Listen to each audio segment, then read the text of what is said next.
party continues. The party's the best. Undefeated in New England. Come get me. This is my house. I'm not chasing belts, I'm chasing skulls. Whoever's next, man, I'm coming for the head. I'm taking it clean off like I just did 3 times in a row. Let's gladiator season every fucking month. Let's go. I would like to fight for a Cage Titans female belt. They do not have any professional female champions in this organization, and I think after being on a 3-fight win streak, I deserve that title shot.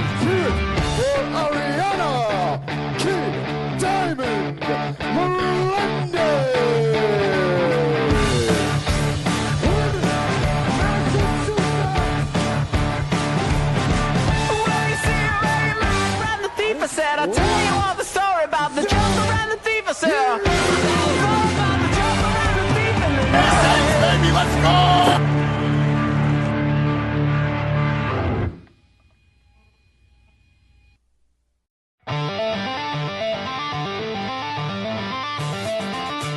Party continues. The party's the best. Undefeated in New England. Come get me. This is my house. I'm not chasing belts, I'm chasing skulls. Whoever's next, man, I'm coming for the head. I'm taking it clean off like I just did 3 times in a row. Let's gladiator season every fucking month. Let's go. I would like to fight for a Cage Titans female belt. They do not have any professional female champions in this organization, and I think after being on a 3-fight win streak, I deserve that title shot.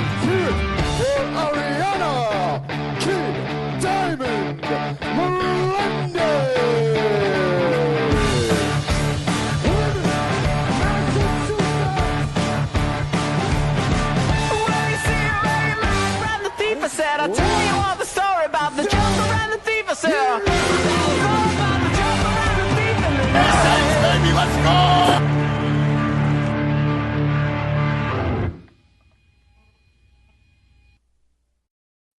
What is happening, everyone? This is the Cage Titans 71 pre-fight show. My name is James Lynch. Thank you so much for joining me here. In the next little bit, we're going to be joined by some of the fighters competing on tomorrow night's Cage Titans 71 card. And of course, if you can't be there live, make sure you check that out on Spectation Sports. And we're going to start things out a little bit differently. Normally, we hear from the fighters first, and we talk to the boss man after, but we're actually going to switch things up. And happy to be joined by the Tony Soprano of Cage Titans. It is Michael Polvier here on the show. Mike, how you doing, man?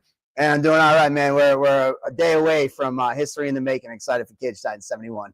Yeah, tell me about this fight getting put together, because I know it's a fight that's been in the works for a while. The main event, we'll start there first. 2 really exciting fighters. I think fans are really in for a treat tomorrow night. Yeah, absolutely. This is a fight that both of these guys want. It's been postponed on both sides for various reasons. And instead of taking other fights in the meantime, both guys were like, nope, we want to wait for this. That's the guy we want. And, it speaks volumes to both fighters and their passion to fight the other one. And there's not really though they got a little physical at press conference, Andrew Valdina's corners, when the party has come up before, have cornered the party. So there's not a ton of super bad blood. But they just know at this point in their career that this is the fight that kind of had to happen. You have, the grizzled veteran, the champion party, and kind of wants to prove that he's still the top dog here in New England. He's undefeated in New England. And then you have Andrew Valdina, who's undefeated his entire pro career. And he's like, I want a shot at the top, and it has to go through the party, unfortunately. But, he has big UFC aspirations. So I think this is a perfect time for this fight. And both of them really were super excited to kind of get matched up. I think you said it perfectly there. There's a level of respect between these two, but they know how to sell a fight. And if you watched either pre-fight interview that we had over there in Spectation, these guys certainly know how to sell a fight. This is going to be a really exciting one. Just style-wise, too, it's going to be a fun fight, I think, for the main event. A lot of implications, too, right? You mentioned for Valdina, there's that UFC opportunity potentially with the win here. Getting a belt, for Cage Titans always sets you up in a nice position there. And I think for Joe the Party, it's about, again, taking out someone that is kind of on this, really high momentum right now in his career, being undefeated. So really looking forward to the main event. Let's talk quickly about the co-main event. And sorry, go ahead. What were you going to say? I was going to say, yeah, absolutely. And the party's kind of, we've grown close over the years, though he's, from Florida and he's a transport up here in New England. But, I think this is, also a remembrance party for Party. We've seen him kind of jump to that next level after he went on that 5-0 undefeated run with Cage Titans. And, get some hiccups when he kind of broke through to the next level. So I think this is just a perfect fight for him as well, because it's like, listen, I'm still the top guy around here. Like, make no mistake about it. Like, I might have had a few losses recently, but that was at another level of competition. And at this level, I'm still that guy.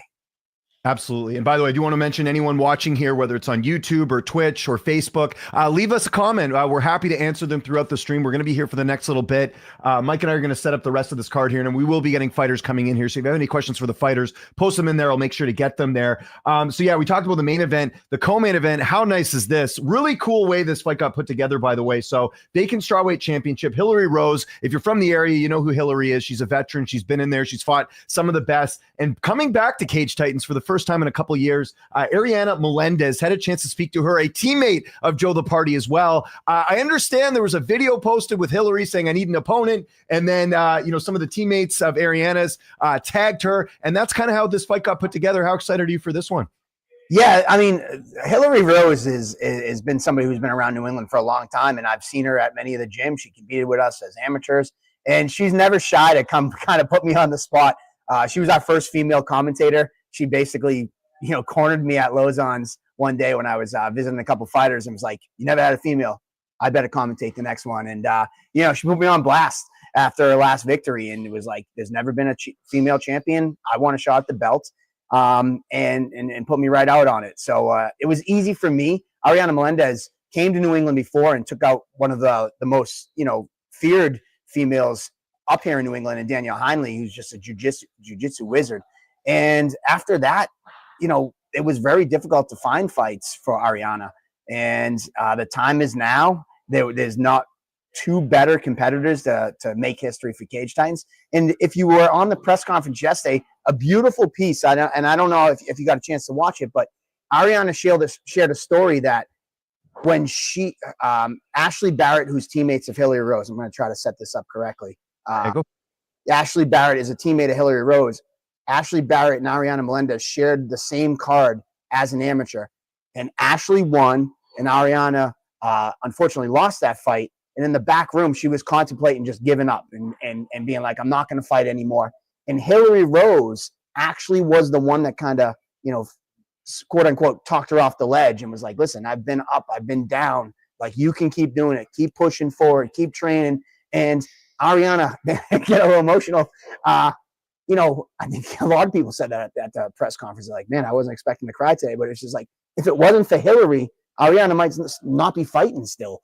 And then how like full circle moment is it now? They're standing in each other's way to make history as the first female champion. So I just think that's an amazing story. So yeah, man, I'm stoked for this fight. Yeah, and a lot of confidence too. Ariana, use the word guaranteed going to be in the UFC this year, which I love it. That's good. Like, call your shot. Say you're going to go out there and win. Really good fight here. And I love just the matchup as well with the fact you got Hillary, who's, a veteran, been in there with some of the best. And I talked about this with Hillary in the interview. I'll bring it up here too. She's fought some of the best fighters out there. Her record's a bit deceiving because, there are fighters that can kind of pick and choose fights. Hillary's not one of those fighters. You said it there. She'll fight anyone. So again, veteran against sort of up and comer here. Full circle moment. Really good fight here in the co-main event.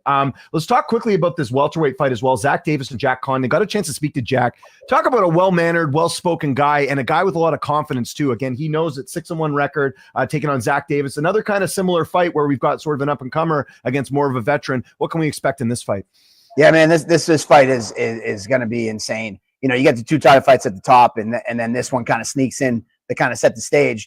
Zach Davis has been up my butt about getting a fight in here in New England for a long time, and the timing just has not kind of worked, but the time is now.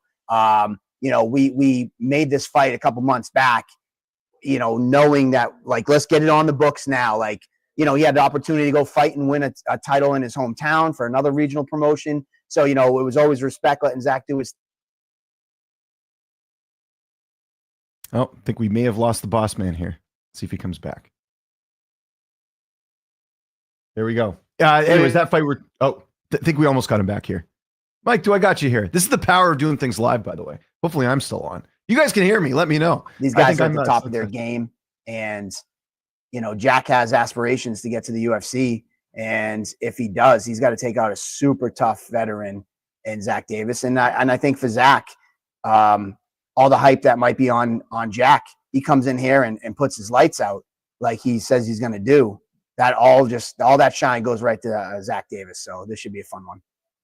You can tell our boss man here, Mike, is a veteran here, because I was talking about how we were having some technical difficulties and he just kept going and it actually worked out perfectly. So he's got this fight pretty much previewed there. That's great. I know I always love working with professionals. Anything else on this card kind of stand out to you? Obviously a lot of fun fights here, a couple up and comers. We've got some amateur fights as well. Anything else you want to mention before we sort of put a bow on Cage Titan 71? Yeah, man, I got Ariana Melendez set up next week and Zach Davis right after her. But, put a bow on it, man. Like, this main card is probably one of the best main cards top to bottom that we ever had. We talked about the top 3 fights just there, but even right behind that, we kind of fell in our lap with 2 undefeated prospects in the bantamweight division. Phil Lucino taking on Nick Eldridge. This fight, 2 3-0s. Somebody's got to go. That fight's on here. Cole Cameron taking on Jacobo Opito as well. And then a sneaky fight that got made this week, actually. Josiah Fry, 3-time collegiate national champion out of Johnson and Wales, made his MMA debut this past Sunday. And on Monday, we had a follow-up for our amateur vacant flyweight title against Stanislav Rakov, and Josiah Fry stepped right in, didn't even blink, and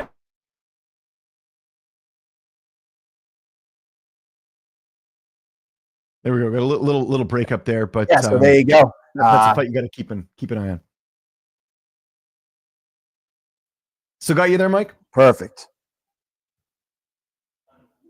My phone's dead. All right. No worries.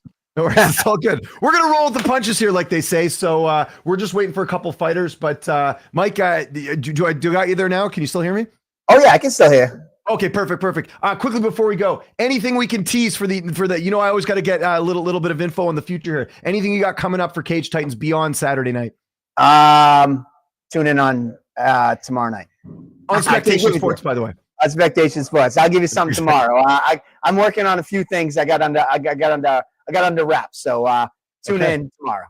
There we go. That's a teaser, as we call it right there. Okay, Mike, thank you so much. We'll be waiting for the next fighters coming up here, and we'll see how the internet connection is. But listen, I'm born for this, okay? When it comes to live stuff, technical difficulties. I did my live stream yesterday on my channel. My camera died. Luckily, I had a backup. So I've seen it all here when it comes to technical difficulties. Hope everyone's having a great Friday. My name is James Lynch. You see the handle there, at Lynch on Sports. I do interviews for Spectation. We do the live on Lynch here before every Cage Titans event. This is one of my favorite things to do because I get to talk to fighters and I get to answer your questions. So it's a lot of fun. You don't see me dressed up too much. So anytime I can get a suit on and a nice jacket, it's all good by me. So if you are in the chat, don't be afraid. I'd love to hear from you. Again, Cage Titan 71 going down tomorrow night, going to be live on Spectation Sports. And if you can make it at the Plymouth Memorial Hall in Plymouth, Massachusetts, you don't want to miss this one. Apologies for the little raspy voice here. I coached some hockey last night. Going to happen here. And looks like we are joined now by Ariana Melendez. She'll be here in just a second here, part of our co-main event. Again, going to be fighting Hillary Rose for that vacant strawweight championship. A little bit of history here tomorrow night with the women's fight. So really looking forward to that. Again, Hillary Rose, 16-fight veteran. She's been in there with some of the best. So good test here. And like Mike mentioned, as far as the full circle moment, Hillary convincing Ariana earlier in her career to keep going. She lost an amateur fight a while back, and Hillary being the one to tell her otherwise. So yeah, just looking at the record here, Hillary fought on Dana White's Contender Series. I actually forgot about that. That was a couple years ago, back in 2020, lost to Cheyenne Blismus, who we know there. But anyways, let's welcome now someone that I had a chance to speak to last week. She's got a lot of energy. This is going to be a good interview. It's never a bad interview when you're talking to Ariana. Ariana, how you doing? How's everything? I'm doing great. How about yourself?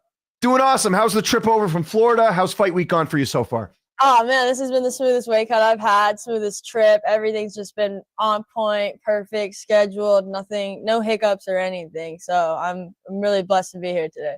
Yeah, and we talked about it off the top. Obviously, your teammate, Joe the Party, going to be in the main event. What's he like on fight week? He's a character in interviews, and we see him in the cage and everything. What's he like during the week? He must lighten things up a little bit. This is my first trip with him as far as like a fight trip, and he's probably one of my favorite guys to go on a fight trip with now. Like, I definitely look forward to this more. He's pretty much the same person, maybe like a little less like this, but he's still, saying some crazy shit and being Joe. So yeah, he's great. And it's great to be around him for sure. Especially with this, we both have the same stuff on the line. So our conversations are very just very motivational. We're hyping each other up, trying not to get in our heads too much, and we just going with the flow. And that's been the motto for this trip: go with the flow. So you told a really good story at the press conference the other day about fighting one of Hillary Rose's teammates and friends, and this was in your amateur career, about how Hillary was the one who kind of convinced you to stick with it. Do you want to just touch on that for a second? Because I think that's such a cool aspect of this fight getting put together, kind of a full circle moment for you in your career. Yeah, it's just one of those things, like, you're like, damn, like, yeah, I definitely belong here. Yeah, so maybe, I think they said 6 years ago, which sounds about right. I lost my second fight in a row as an amateur. And it was like one of those things that you think you could have won, but you didn't. So it was like I beat myself up more.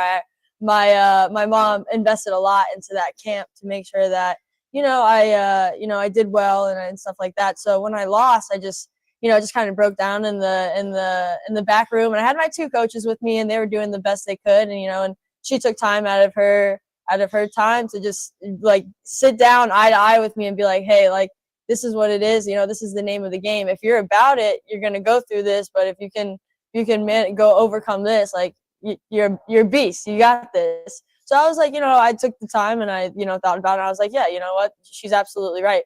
I've gone on a 4-fight win streak since then. I've got a submission grappling series title. So like everything has been great. And I'm very blessed that I didn't do that. And now I get to fight her, and she's in my way to get to that next level in the UFC. And I'm thankful that it's her, because I'm thankful to share the cage with her, but I'm also, it's going to be a good name on my resume to get a win on, so it's going to be great.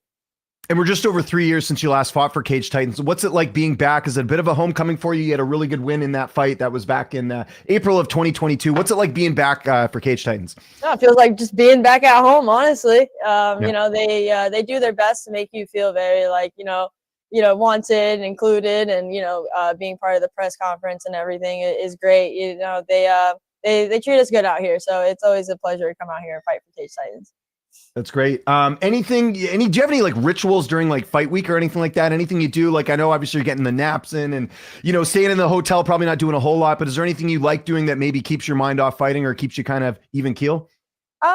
Yeah, kind of, I guess. I mean, like, I'm always thinking about the fight and just different things like that. But, I never get too in my head about these things, especially since I have my coaches, I have my girlfriend, her family here too. So I have like so many like amazing support around me that they kind of just keep me busy, but they also like, they tell me like, don't stress it. Like, you got this, like, you work so hard for this, like, you're fine. So they kind of notice when I get quiet and stuff like that. And they're like, all right, shake it off. You're good. I'm like, oh, okay. Yeah, you guys are right. You're right. I got this. You're fine. So yeah, it's great. I guess, so to answer your question, I guess the most important thing that I have around me and during fight camp is just the love and support that I get throughout everything. So yeah. Yeah. Takes an army, as they say, right? Again, we're speaking to Ariana Melendez. If anyone has any questions for the chat for Ariana, please let us know. We spoke obviously in our interview, and I know very confident in this fight. And I know you do feel like you are at that level where the UFC could bring you in there. Take me through how you see tomorrow night's fight playing out for people who didn't hear our interview. How do you see the fight unfolding tomorrow night?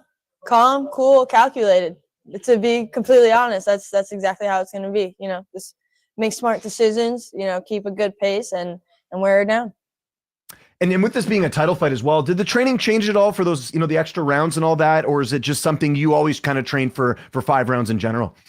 Yeah, no, it actually did change a little bit. I went through pretty much what our UFC fighters go through at Fusion XL. So I did the exact same camp that everybody does for that, whether they're fighting 3 rounds, 5 rounds. So I just followed their curriculum. The track was added too, and it wasn't easy, but I made it through with them. So yeah, just following everything that the highest level pros do and just sticking to that regiment, and it's going to secure me the win.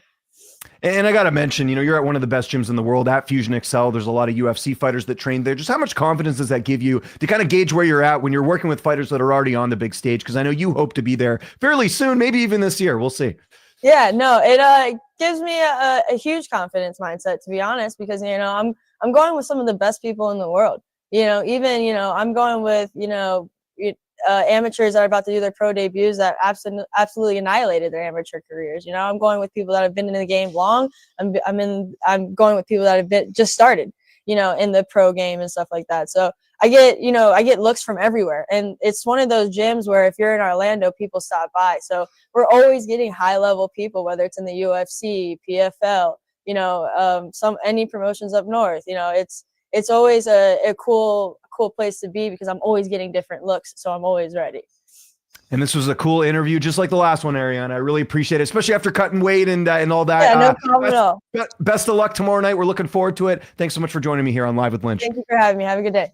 There we go. Ariana Melendez, one half of the co-main event that's going to be for the vacant strawweight title. She's going to be taking on Hillary Rose. Really fun fight here. Again, crowning a strawweight champion. And, this is the type of thing that the UFC looks at when it comes to signing fighters. Can you win a belt? Can you fight on the high pressure stage? It doesn't get much more high pressure than this. Again, Ariana Melendez last fought for Cage Titans back in April of 2022. So coming back, a bit of a homecoming here, but she's taking on a fan favorite here in Hillary Rose, who has a ton of experience. Some of the names that Hillary's fought, I just looked at the resume here. I mentioned Cheyenne Blismus. How about Elise Reed, who's also in the UFC? I mean, Hillary has fought sort of the who's who on the scene, and a well-earned opportunity here to take on Ariana Melendez. I understand we got Zach Davis coming up here next, one half of the welterweight fight that's going to be on the main card. He's going to be taking on Jack Condon. Zach, again, has been chomping at the bit to get a fight here. 15-fight veteran, really exciting fight here against Jack Condon. And looking at halt, Jack in his tracks here, right? Zach coming in, winning 3 of his last 4 fights. And we're going to, just kind of keep tabs on this one as well, because this is a lot of implications here for both fighters here as far as the win goes. We got Rob in the chat. Appreciate the love, Rob. That's awesome to hear. Listen, I love doing this. I tell you guys this all the time. Like, I interview UFC champions. I interview, fighters all over the world. And this is one of my favorite things to do is talk to these up and comers, the regional fighters, the fighters that are chomping at the bit here. So always excited to get to talk to these fighters and do things like this and interact with you guys, because it's a lot of fun for me. So it's really great. So again, just waiting for Zach Davis here. I think we got some. I'll check here in a second. I'm not seeing the video pop up, but we'll double check and see if Zach's there. You know what? We'll find out right now and see if Zach's here. I think he is here. Zach, we got you there. We got you there. That's good. You're all good. And you got the hat and everything. You're looking good, man. Where did this outfit come from, man? That looks great. I like to always put on a show out for, have a nice little style coming into the fight. Give somebody something to look at. They know that, oh, who's that? Watch out for him. Something going on there. And no disrespect to Rob Pico, but the caddy is not going to the boneyard. I seen your comment yesterday. It's all love, though. It's all love. There we go. No, for sure. Are you going for a bit of a Flava Flav vibe here? That's kind of what I'm getting from. I'm missing the clock. I was going to say, I don't know what time it is, so that's probably why I didn't bring you in on time. I didn't know what time it was. But hey, man, how excited are you to be back in here for Cage Titans? Again, big opportunity here fighting Jack. Obviously an up-and-comer. You're the veteran here. How excited were you when you got this fight? I was honestly, because I've been, like Mike said, I've been at him for a couple of years now. Hey, get me out there. And, he'd come back with an offer, and it wouldn't be the right time. I'd have something lined up or whatever. Well, now this came out, and I'm excited to be here. This is, like he said, the right place, right time. Somebody like an up-and-comer and Jack, who's got 7 or 8 pro fights, winning record, a great guy. I've chopped it up with him here at the presser and, at the weigh-ins in here. But, yeah, I'm just looking forward to being out here and gaining all these fans out here. This is the hall is it's giving me vibes right now that I cannot wait to come back out here. Like, I just love the seating, how you got the theater seating, then you got the balcony, and everybody is getting the best view into the cage, and they're going to see all the shit goes down. Yeah, it is really a historic venue, and super cool we're getting this fight together. I got to ask, man, what's it like going into enemy territory? I'm sure you've been here before where, I know you just mentioned it there. You're going to get new fans after Saturday. I mean, this is going to be one of the fights of the night for sure, but what's that like getting to go in there, potentially play the role of spoiler against a guy that's not only like a hometown favorite, but someone that's, looking to get to the UFC, and you could potentially halt them in their tracks. What's that feeling like? Yeah, I don't like being a stepping stone. You know what I'm saying? I'm not the guy that you don't win and go to the next level over me. I'm looking to get there as well. My career's coming on the back half, but I'm still looking to be at the next level. I'm sorry, repeat the question again. Oh, I was just saying, what's it like going in enemy territory? Yeah, like, enemy you territory. know, No, yeah, it for sure. must be a Sorry. cool feeling Yeah. where This you got is the always- crowd's invested, you know, because they want their guy to win, but they're also invested because you know you're kind of the, you know, in pro wrestling they call it the heel, right? So you're kind of coming in that way, That's which what is I'm great. trying to do. And sorry, I'm a little still dehydrated from the weight cut. But No worries. That's why I appreciate you doing this, man. It's awesome. It's awesome. No, my whole career has been going into everybody's backyard. Literally, my 15 fight career or 15-year fights career has always been going into somebody's backyard. From Illinois, we don't have a big stature in the MMA scene. Maybe up in Chicago, but that's 5.5 hours north. We're more down south. We more reconciled with like St. Louis, Missouri. So we'll see some over there, and I'm always in Missouri or Indiana fighting. But coming out here, grabbing the East Coast and grabbing up some fans out here, I can't wait to be in this backyard. Yeah, and I know I've done this before, man. I've actually followed your career for a bit. I know you fought Kyle Kurtz, who's pretty big in Missouri. I know you fought a bunch of times over there. Yeah, that was the fight coming back. Then they wanted me to go up to 85, and I was like, nah, you know, if he wants to fight me, he'll fight me at 70. And he came down to 70, and 9 seconds later, that fight was over. Yeah.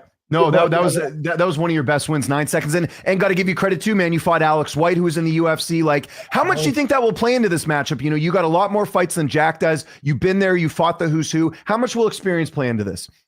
So all that's just a mindset, in my opinion. That's all a mindset. Okay. Experience is a mindset. You know, as long as you train and you put the fucking work in, you should go in and perform and do what how you are used to doing. But as far as experience, like this is just another day, another walk in the park for me. I don't get nervous. I don't get anything. As soon as the cage door closes, I look across, and it's honestly, in my mind, is a glorified sparring match. This guy thinks he's better than me. I'm going to show him that he's not. And it's the mindset that I go in with, and it's just another day in the fucking office. Again, we're being joined here by Zach Davis, one half of the explosive welterweight fight we got on this card. He's going to be taking on Jack Condon. You have any questions for Zach? Let me know. Give me a little insight into your camp, man. Who did you get to work with? Who helped you prep for this fight as far as training partners leading into this one? So I have a training partner here to be cornering me tomorrow night. His name's Seth Bosler. Put some work in with him over at Saban's Martial Arts, where one of my training facilities, Ramsey Kickboxing Academy up in North City, one of my other training facilities. I have a plethora of fighters that are in there, and it's just bodies after bodies that I'm seeing. My last couple weeks, we were doing Shark Tanks, 10-minute Shark Tanks, which is every minute I get a new opponent for 1 minute, and I'm telling you, I'm ready for this fucking fight. So I can tell. I can tell. Yeah, so training wise, everything has been good. It's nothing. I don't do anything out of the regular, you know. So I work a Monday through Friday job. I'm a laborer, asphalt laborer, build parking lots, side roads, shit like that. So I do manual labor, and then I'll get off and I'll go train and do all that and relax for the 1 hour or 2 hours I have after training. But it's a pretty busy schedule of running around. I get up before work. I get up about 3:30 in the morning, go to the gym, get my strength and conditioning in. Then I'll go to work, and then after work, I go hit my training, whether it's BJJ or striking or both that day. You know, it doesn't matter. It's a busy schedule to keep up with. Before we let you go, Zach, early prediction. How's tomorrow night's fight going to play out? Man, you know I'm going to play the spoiler. I got to say it. Second round TKO. There you go. Didn't even hesitate. That's how I know you're serious about it. This might be the only guest we have here today on Live with Lynch that is better dressed than me, so I'll give you full credit, Zach. Thanks again for doing this, man. Go get some electrolytes, and best of luck tomorrow night. Can't wait. There we go.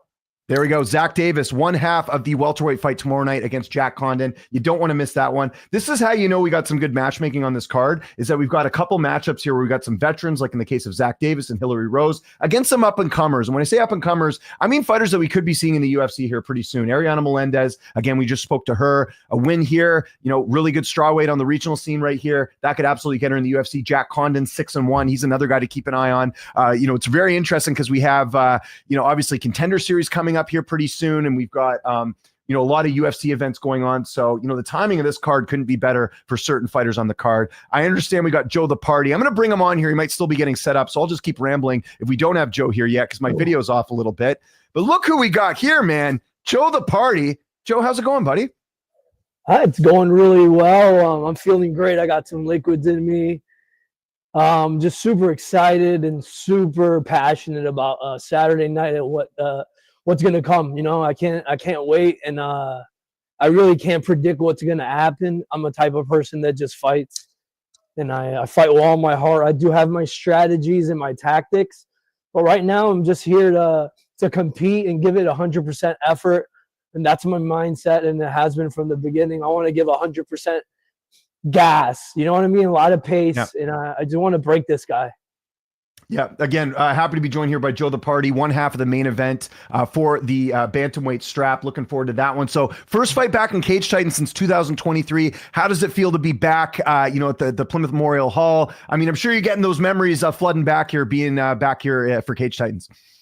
Yeah, I love this place as much as I love Florida, and as much as I loved working with Jorge Masvidal and Gamebred FC. Cage Titans has been my place where I popped my career off, and I had a 5-fight winning streak at one point. This is going to be my third time. After I do this, I'll be having another win streak, and I'm hoping to get it up to 5 wins. I'm a little cold right now because I got liquids and shit running through my body from winging, so I'm like, my throat and everything's going crazy, but I just can't wait to be back inside Plymouth Memorial Hall, which I call my home. I know he's fought here a few times and he's a local guy, but I'm the people's champion, and I'm your favorite fighter's favorite fighter. If you ask any guy in any gym, a lot of people know the Party, and the Party's number one. You know what I mean? I'm just the best. Yeah. What's that like? Because, obviously Andrew lives here, and obviously, fans are going to be on his side, but dude, you got a huge fan base. I've heard so many people that are just excited to see you compete again for Cage Titans. You almost aren't that, guy coming in from enemy territory, right? Like it's kind of two fan favorites going toe to toe, right? Yeah. I mean, I fought everyone they've had over here, and I've made friends with everyone. And I think New England respects what we call the real fighters and real passion. And they know what's real, and they know what's up, and they've seen the Party. Win or lose, I'm always here 100% effort. Losing is not even in my vocabulary. All I think about is winning.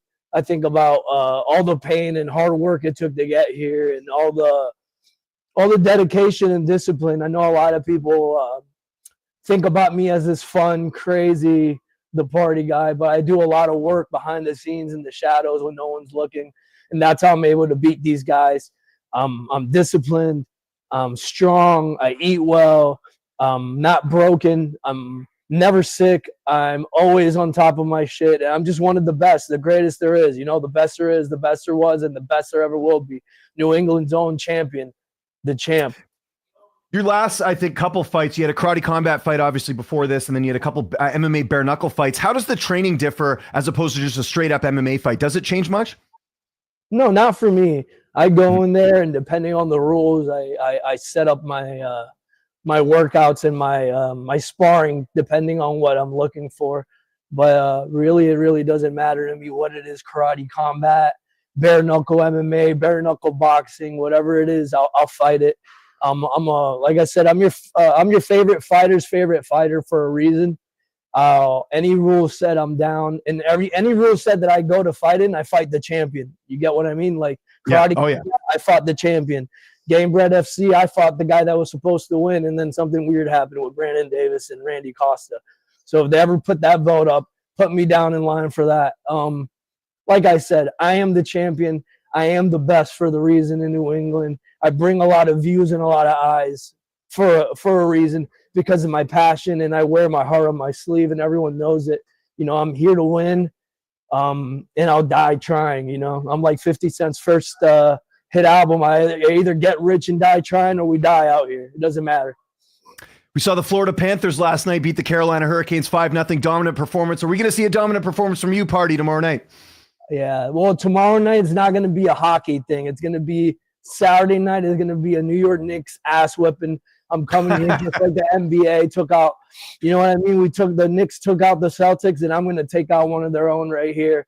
I don't know if he watches basketball much, but I love what New York did to Boston.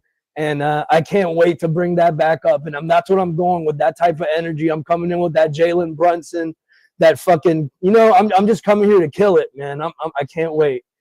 There you go. Jalen Brunson energy. I love it. Joe the Party. Always great talking to you, man. Appreciate it. Best of luck tomorrow night. Thank you very much. Have a great day. Okay, guys. And I love you all. And to all my sponsors, Elevated Memories, thank you so much for keeping me safe, buying me some food, all that stuff. Look at this beautiful hat. It says The Party on it. I love you guys all, and thank you so much for your time. There we go. Joe the Party, one half of the main event, bantamweight title, main event tomorrow night, Cage Titans 71. I had to sneak in the hockey reference, guys. I'm Canadian. I don't mind the NBA reference either. A lot of fun stuff happening in the playoffs right now, both NBA and NHL. Got to talk some other sports as well. But again, Joe the Party, making my job quite easy, guys. It's a promo itself, right? I mean, if you ever wanted to go into pro wrestling, he's got that all sort of lined up here. Looks like we're going to be getting one of my favorites. Spoke to him last time here on Cage Titans. 140-pound catchweight fight. Phil Lucino, always great to chat with him. I think we've got Phil. I'll bring him on here anyways. For you. We got Phil. We got Phil. What's up, Phil? How you doing, man? How you doing? Yo, shout out to Tina Tattoos. My Stewart sister does tattoos. They got the best logo, the best tats, the best everything. So thank you for this cap. Jake, I hope you're watching. There we go. There we go. Listen, get as many plugs as you can, guys. That's super important. Local 22, Sit Your Tongue, Broadway Jiu-Jitsu, Mom, Dad, everybody. I love y'all because we're on big time now with James Lynch at Spectation Sports. You better believe it, man. I'm looking forward to this fight. Tell me when you found out and how this all came together. 9 days ago, I was supposed to fight Matt Haller for his pro debut at 135. And then, 9 days ago, I guess, same thing. I don't know. He's sick, whatever the case may be. And, they gave me this kid, which is better. Yeah, be the best I was going to say, because it's similar records. You got to, I was going to say, in some ways, this is a better opponent. He just won the NEF 135 bout like 2 weeks ago. So this is perfect for me to, put on my resume. You're always training for whoever, doesn't matter. Take me through camp. Who'd you get to work with? I'm an MMA fighter, grappler, striker. I'm ready for whatever in that cage. Yeah, doesn't matter. Who'd you get to work with this camp? Who helped you get ready for this fight? Same people as before. I get the striking done at Sit Your Tongue in Somerville. And then I get my grappling down at Broadway Jiu-Jitsu with John, the Red Velvet Clark at Broadway in South Boston. So I get the best of both worlds. So that's why I'm a problem for everybody in that cage. So that's why I won't be pulling out. For sure. And quick turnaround for you too, right? You fought in March. You're back here in May. How nice is it that you're getting these opportunities? I know for a lot of fighters, it's hard to get fights, but it seems like you've been on a pretty steady pace, at least for this year. Yes. Excuse me. Sorry about that. Oh no, go for it, man. You got to get hydrated. I'm good. I got my my coffee and water here at home. So. But I'm sorry. What's the question again? Oh no worries. You just cut weight. So it's basically just how much are you liking the schedule so far this year? Honestly, like March. I was having this conversation with my buddy. Now I remember the question. Honestly, it's not as big to me as it used to be when I was early pro. Even though I'm still early pro in my career, but I just feel like this is my 10th overall MMA fight. I've always looked at it always bigger than what it really is. At the end of the day, it's just another competition. It's a chess match with dire physical consequences, and it's great that I get to fucking come right back in here, quick turnaround. So I feel at home. Just another Saturday for the Bambino. That's it. Yeah. As far as your goals this year, is it just keeping active, taking the right fights? Like, do you sort of have a blueprint of what you want the rest of the fight to look like, or the rest of the year to look like beyond Saturday night? Well, because Uncle Dan would be talking shit about 30-year-old MMA fighters, I just got to keep fighting, which is weird because the next I just looked one of the next Contender Series fight. The guy's 31 and he's like 8-3. So I don't know. Anyways, just keep the ball rolling because, like I said in our last interview, I don't have to do this. I get to do this. My 9 to 5 is my real sponsorship. I'm a labor in the labor's union, our local 22. Shout out. So I do very good financially. Like I really don't need to do this. I do this because it fills my soul. One day when I do hit the UFC, I'll be like that other kid that fought at 135. I forget his name, but he quit his job and he was a union pipe fitter. So he makes more money than me. But I feel the struggle. You're working, 6 to 2, and you got to train from 3 to 5. Sometimes you're going to get home at 9. You don't even have enough time to eat because you got to get up at 3, 4 a.m. it's hard, but I choose this hard. Yeah. Well, how much do you think that makes you a better fighter? I mean, you have to be mentally tough to do this and to be in there. And, there's lots of challenges, roadblocks, injuries, all that stuff. Like, how much having the lifestyle you have has made you such a better fighter? Because some people can't do what you do as far as your schedule. I don't know how. It's not hard. It really isn't. Yeah. It's not. But I do feel like it gives me a mental edge just because the physical demands of being in construction, the mental stress of being in construction, what your foreman screaming at you, and you got all this mental pressure with that. You got 1,000 pounds hanging over your head. If that snaps, you're dead. You're walking on single planks. You'd be falling like 30 feet on the air. So yeah, but at the end of the day, like I've been doing that since I was like 18. I've done it for quite some time now. So it's really nothing to me. But yeah, it definitely gives me a little advantage. And as far as the injury, I really don't get hurt that much because I take care of my body year round. I don't get crazy weight. Even though I am pretty big for the bantamweight division, I'm always eating whole food. I stay away from the poison, the Cetos. That's why I'm so grateful that Robert Kennedy is in office. So he's going to make some change. Amen. So I'm with that. Kids, stay away from those damn seed oils. All right. Yeah. I agree. All natural, no process. Keep it good. Think about it. You put gas in your car. If you put something else in your car, it's not going to run properly, right? You got to think of it the same way. What you see here is a Ferrari. This only gets exactly that premium fuel. You know what I mean? Not that dog shit gas. How's this fight playing out tomorrow night? How do you see it going down? Same as it always does. Just me dominating wherever I want to be. Simple as that. Just make sure you tune into Spectation Sports. Promo code Bambino. How you doing? There we go. The Bambino, the one and only Bambino. Phil, thanks so much for doing this. Best of luck tomorrow night. Thank you. I love talking to you, dog. Fucking me too. That's mutual. Yeah. No, hey, this is you're big time, man. I'm excited for it. Cage Titans. I'll get there one day. It's not a matter of if, it's just a matter of when. There we go. That's the mentality I like. There we go. The Bambino. Always love chatting with him. Big fight tomorrow night. 140-pound catch weight. So one of the other great things about Cage Titans we got to point out here, an opponent falls out, they're very good about getting replacements in there. So we're still going to get Phil on this card, which is awesome. Again, definitely want to watch that fight. 140-pound catch weight matchup.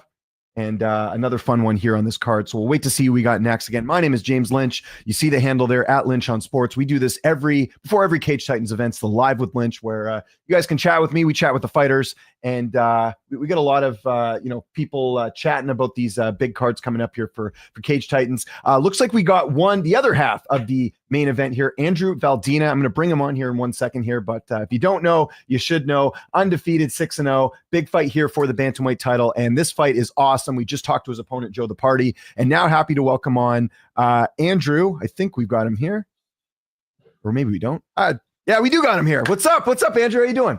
What's up, brother? How you doing? Doing great. Long time no talk, but it's fight week or fight. We're 24 hours away from the fight, close to 24 hours. How did everything go for fight week, and how you feeling right now, man? Man, everything was very, very smooth. Just a well-oiled process, man, and I'm grateful just to be healthy, be here, be able to perform to my fullest ability, man. It's everything just feels right, and right where it needs to be. I feel good, man. I didn't get to watch all the press conference yesterday, but how did things go? Joe the Party, I know there's, it's interesting because you guys are both selling this fight really well, but there is that level of respect at the end of the day here. How is it going into a fight like this where there isn't like this huge personal animosity? You know what? Everyone has their different takes on how they go about their opponents leading up to the fight. Some people get real personal, get really emotionally invested. For me, man, it's never personal. It's only business. Like I said, I've trained with this guy in the past. I've known him for a few years now, and there's nothing but respect on my end for the guy. And whatever he says, man, I know that the feeling's mutual for him too, which I appreciate. Having said that, I'm glad that he sells the fight the way he does, man. It makes for a bigger fight for the fans to get involved in and stuff, and for me too. You know what I mean? I live for big moments. I'm glad that he's raising the bar a little bit for it too. You got a big fan base. He does as well, though. I mean, we've heard a lot of people this week, talk about this fight, and there's definitely, some. I don't know if they have like a name. You got like the Swifties. I guess they would be the partiers, or I don't know what you call them right now. But what do you think about the potential of going out there, getting a good win tomorrow night, and gaining some of his fans? Because that'll happen too if all goes well tomorrow night. Man, we both have huge fan bases. With all my fights being for Cage Titans in Plymouth Memorial Hall and this Coliseum, man, this it gives me chills being here, man. I love this place more than any place in the world, and so I've grown quite a big fan base here just for my constant showings here with big performances.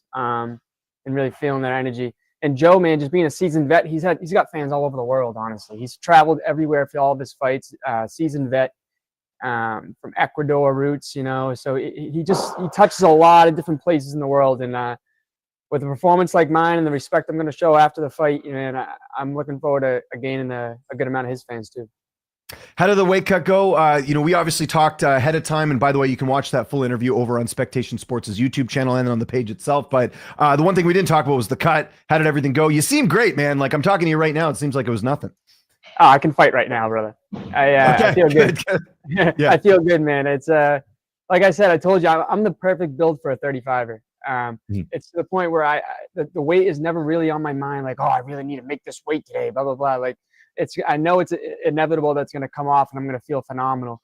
And that's a beautiful thing. It lets me grow my skills, like I told you, man, and really just dial in and fine tuning everything outside of the weight and evolve myself even more as a fighter than a lot of these other guys don't really get the opportunity to do, especially getting closer to the fight where they have to think so much about the weight. So I'm very grateful. Everything went well. Why is that? Why do you think your weight cut is so good? For some fighters, that's half the camp is trying to make the weight. But for you, it seems like something like you just said there, not that big of a deal. Well, that's what I'm saying, man. I treat it like a true professional. What I do, if I can pat myself in the back here, I'm always trying to be humble, but like I take a lot of learning lessons from a lot of my teammates and coaches and what they've done in the past. And I've seen what works. I've seen what doesn't for them with diets and their training regimen and the amount of weight that they lose leading up to fights and stuff. And I've had years of like learning this stuff from people that really treated it as a professional too. So I'm just to a T. I make sure that I leave no stone unturned when it comes to my diet, my water intake, recovery between sessions. I just do everything damn near perfect. Yeah, it's a lifestyle, right? Like it has to be. I'm assuming if you're keeping the weight down and probably avoiding a lot of those bad foods, because we see people indulge and stuff, but it really is the fuel that keeps you going, right? So I'm sure for you, it's a lot of meal prep planning, a lot of planning ahead, I would imagine.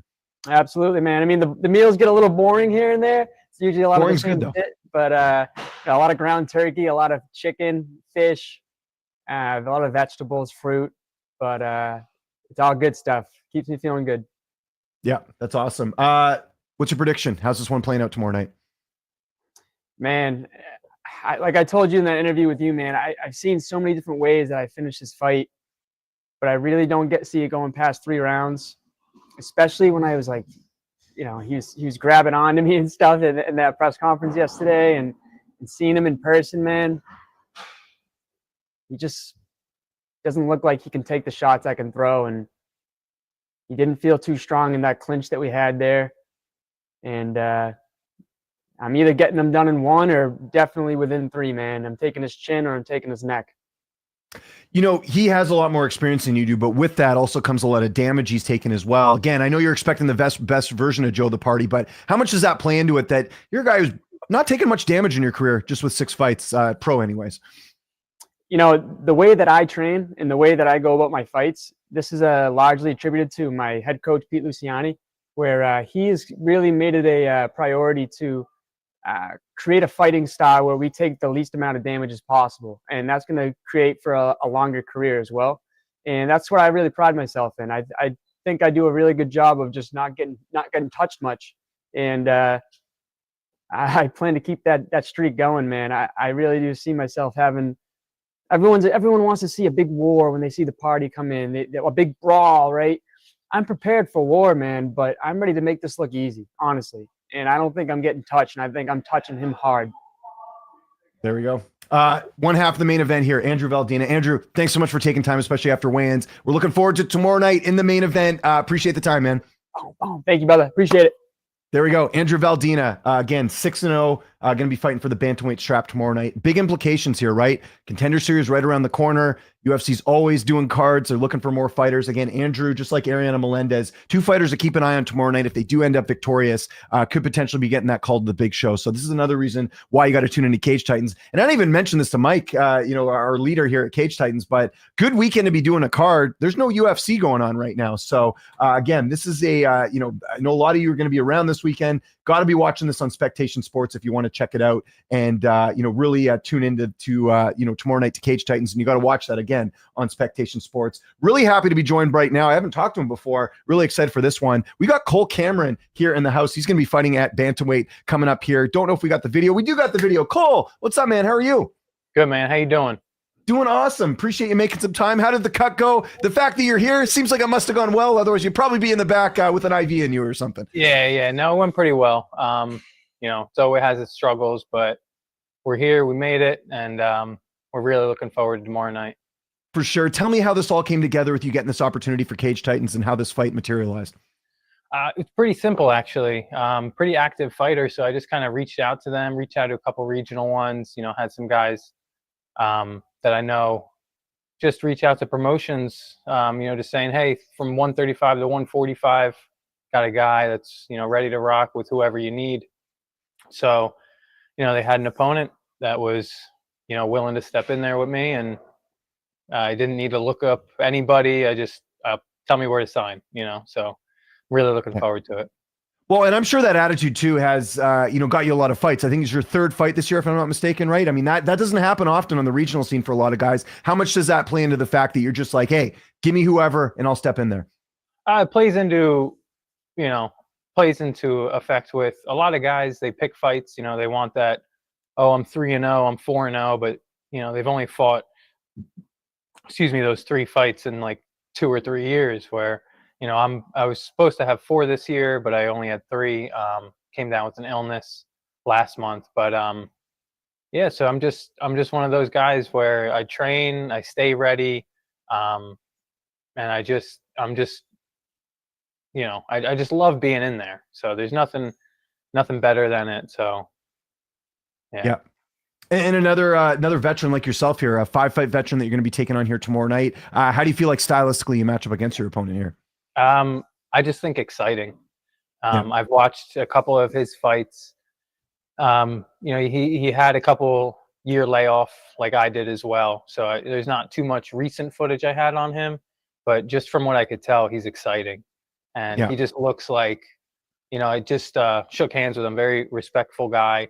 And I'm just, I expect fireworks. I expect if somebody gets a finish, God willing, it's me, that's great. But I do expect, 15 minutes of action-packed, big throws, crazy, scrambles.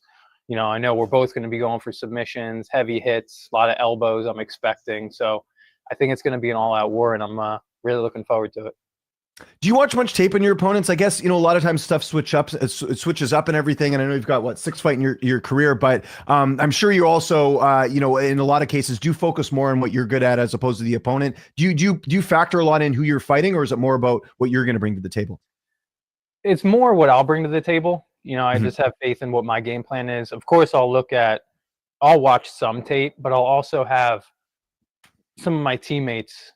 That's usually what I'll do. I'll have some of my teammates who have, a handful of fights themselves.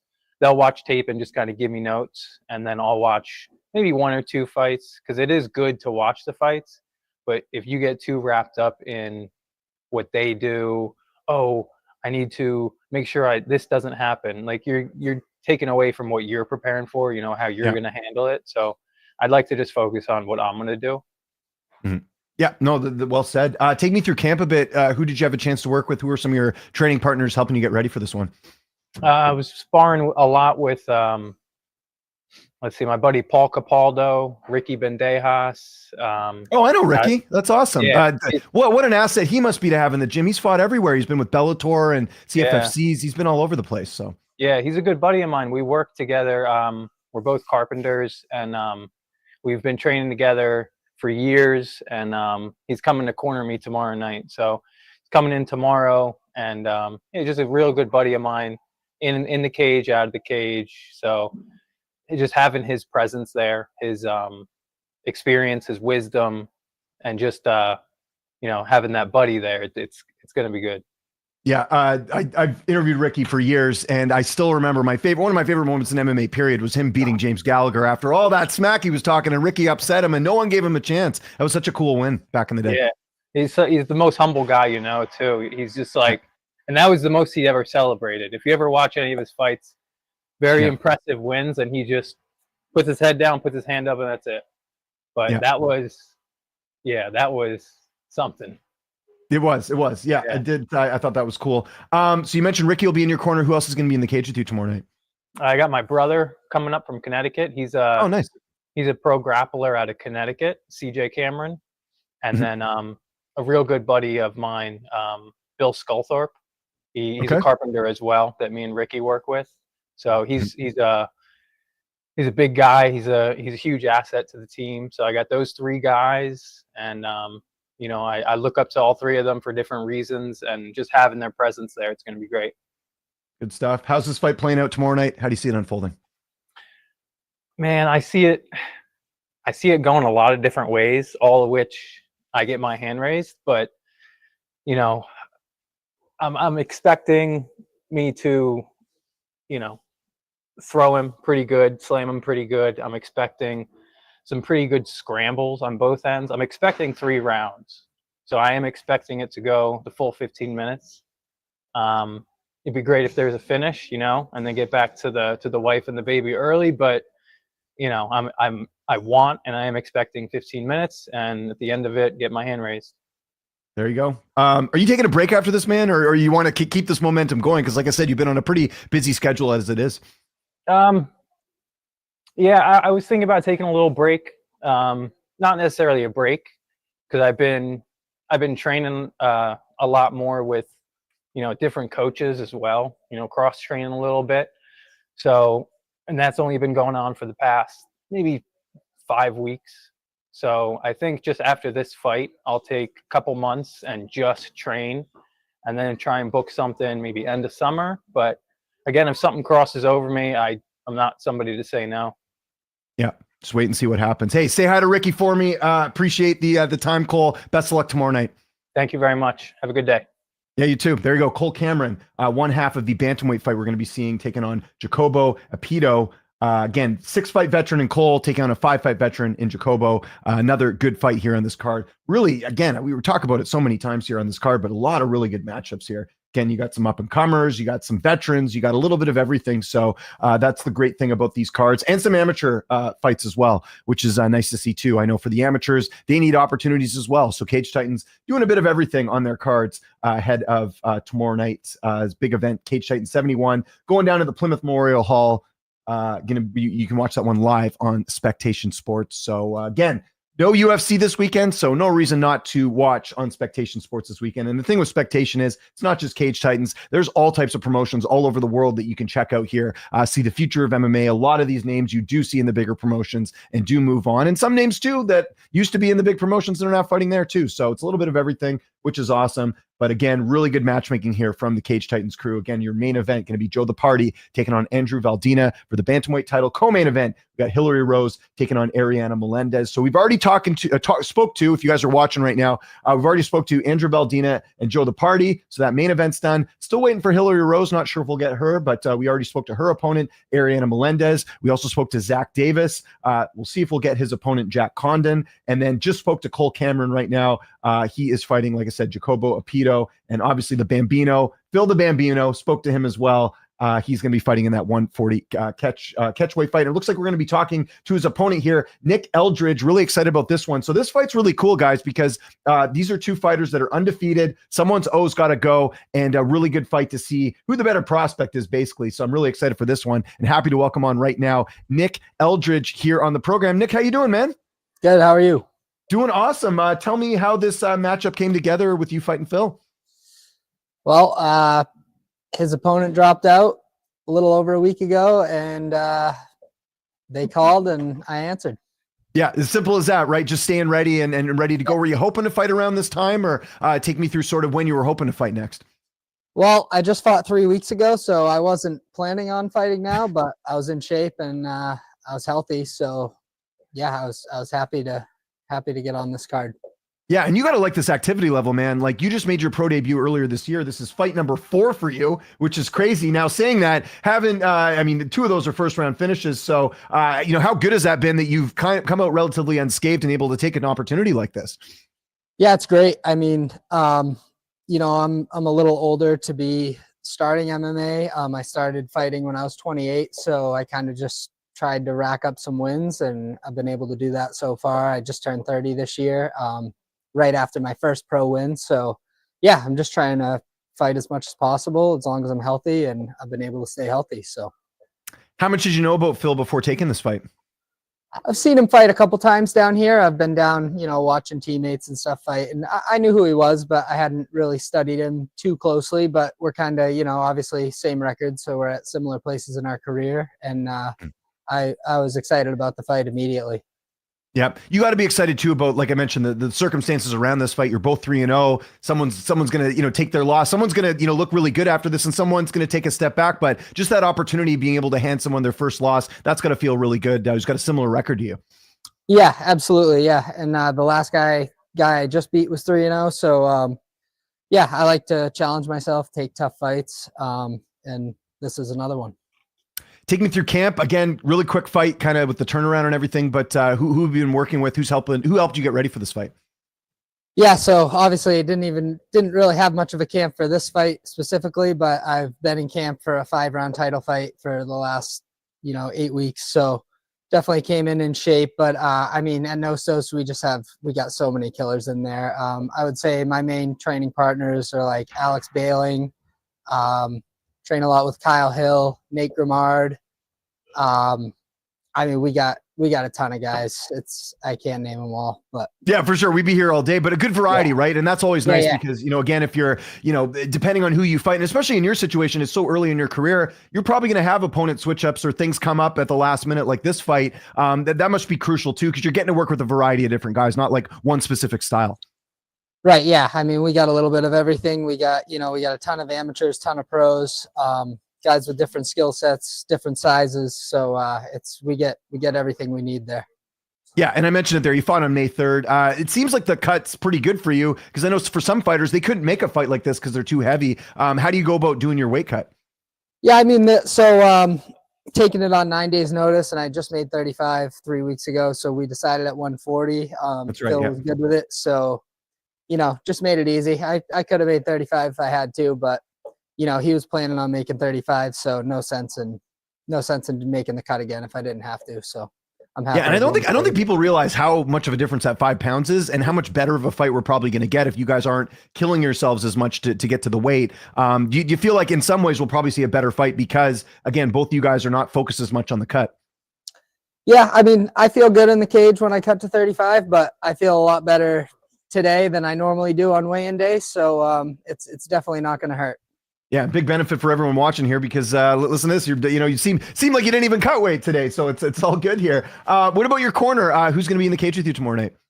I got Devin Powell. I got Nick. Oh, Miles, I love Devin. Awesome. What a veteran to have in there, man. That guy's a wealth of knowledge. So yep, Devin's our head coach. I got Nick Miles, our striking coach, and I got Ben Perry, another coach at Nostos. Just a lot of good minds, and yeah, I'm very confident that they'll be able to guide me to a win.